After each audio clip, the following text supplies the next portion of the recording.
እውነተኛ ታሪክ ነውና ብትማሩበት በጣም ደስ ይለኛል። ሳዑዲያዊ ነው ሰውዬው እና ወደ ቤቱ ሲገባ እናቱ ቁጭ ብላ እያለቀሰች ያገኛታል። እማዬ ምን ነው በሰላም ነው ምን ሆነሽ ነው ሲላት፣ ልጅ የካህራባ ብር አልተከፈለም፣ ማለትም የማብራት ብር አልተከፈለም። ብዙ ብር ነው እዚህ የሚመጣባቸው ለመከየፍ ለተለያዩ ነገራቶች ስለሚከፍሉ ስለሚጠቀሙት ብዙ ብር ነው የሚመጣባቸው እና ለካህራባ አልተከፈለም ምናምን ይላል ትለዋለች ማለት ነው።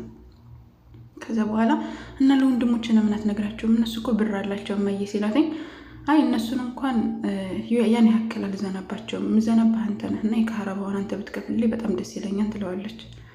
ከዛ በጣም ጨነቀው ማለት እንደዚህ እናቱ ዘንታበትኝ ስትጠይቀው ጨነቀውና እሺ እማዬ ማይሰረላ ኸይር ኢንሻአላህ ይከፈላል፣ አብሽሪ ምንም ችግር የለውም ምናምን አለትኝ።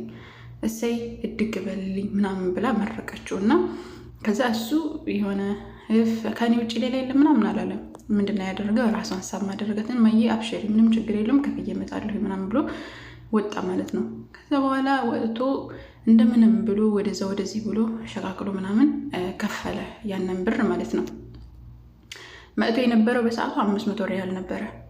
ከፍሎ መጣና በጣም ጨነቀው። ተበድሮም ስለነበረ የተወሰነ ነገር ሰርቶ ከዛ ተበድሮም ስለነበረ ጨነቀው በጣም ማለት ነው። እና በዛ ሰዓትም ስራም አልነበረውም የተለያዩ ነገራቶችን ከሆነ ሼክ ላይ እንትን የሆነ እንዳበድረው እና ስራ እንዲሰራ ጠይቆት ነበረ።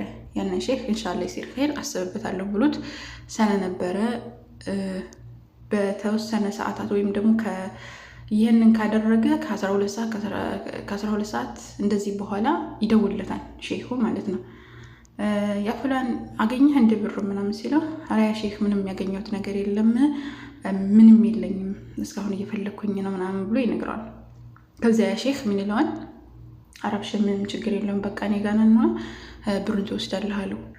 ከዛ ሲሄድ 50 ሺህ ብር ከእንትን አድርጎ ቼክ ጻፈለተኝና እንካ ይሄን ወሰድ እና ስራበት ምንም ችግር የለውም አንተ ተቋቋምበት፣ አንተ መቋቋምህ ይሄኔ እንትን ነው እንደ ዳም ብለህ አትያዘው ምናምን ብሎ 50 ሺህ ብር ይሰጣል ማለት ነው። በጣም ተደሰተ። በቃ ለእናቱ ያደረገው ነገር እንደከፈለው ተረዳ።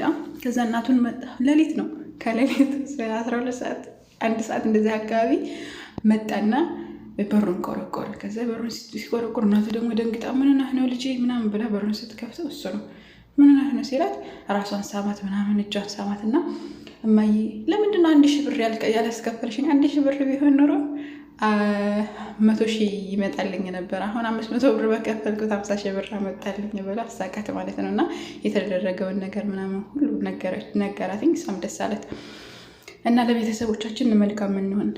ከሁሉም በላይ ደግሞ ቤተሰቦቻችን እኛን የሚዘኑብን በቃ እንደዚህ አድርግልኝ ልጄ ብለው ዝንት ብለው የሚጠይቁን አይነት ሰዎች መሆን መቻል አለብን።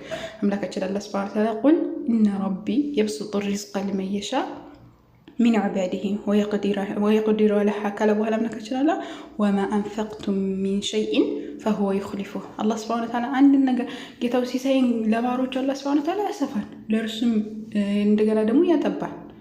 ከማንኛውም ነገር ደግሞ ብንለግስ ወይም ደግሞ ብንሰጥ አላህ ሱብሓነሁ ወተዓላ ይተካዋል። ግልጽ ነው።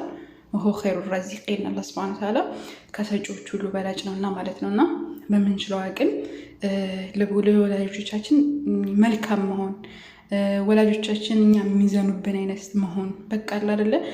አሁን ሌሎችን ጠይቂ ሲላተኝ አይ እነሱን አልዘናባቸውም ማለት ፊታቸውን ራሱ ሲሰጡ ራሱ ፊታቸውን ኩስትር የሚያደርጉ ከሆነ እናት ለመጠየቅ ትፈራለች። አይ እንደዚህ ብሎ ምናምን ብላ ትሰቀቃለች። እሱም ግን ዝንት ብላ ልጅ እንደዚህ ሆኗ ምናምን ብላ ለማማከር በቃሽ ማለት እና ለእናቶቻቸው ለአባቶቻቸው መልካም ሆኖ በምትችሏቸው አቅም ያኔ ቤተሰቦቻችሁ ያኔ እነሱ እንድትደሰቱባችሁ አድርጉ ማለት ነው። ቤተሰብ ነው ኸጣ አህመል ያኔ ምንም ነገር ቢሆኑ ምንም ነገር ድሃ ቢሆኑ ምንም ቢሆኑ ቤተሰብ ነውና በምትችሉት አቅም ቤተሰቦቻችሁን ለመርዳት ሞክሩ። አላህ ሱብሓነሁ ወተዓላ ደግሞ በዱንያም በአኺራም የእነሱን ቢር ካደረጋችሁ እነሱን ከታዘዛችሁ ደስተኛ ያደርጋቸዋል። ምክንያቱም ከአምልኮ ውስጥ አንዱ ምንድነው? ቤተሰብ መታዘዝ ነው። ለቤተሰብ መልካም መዋል ነው። አላህ ዘወጀል ይሄንን ያዘዘን ማለት ነውና አላህ ሱብሓነሁ ወተዓላ ቤተሰቦቻችንን እንታዘዝ ያደርገን። አላህ ያፈተከ። ሰላም አለይኩም።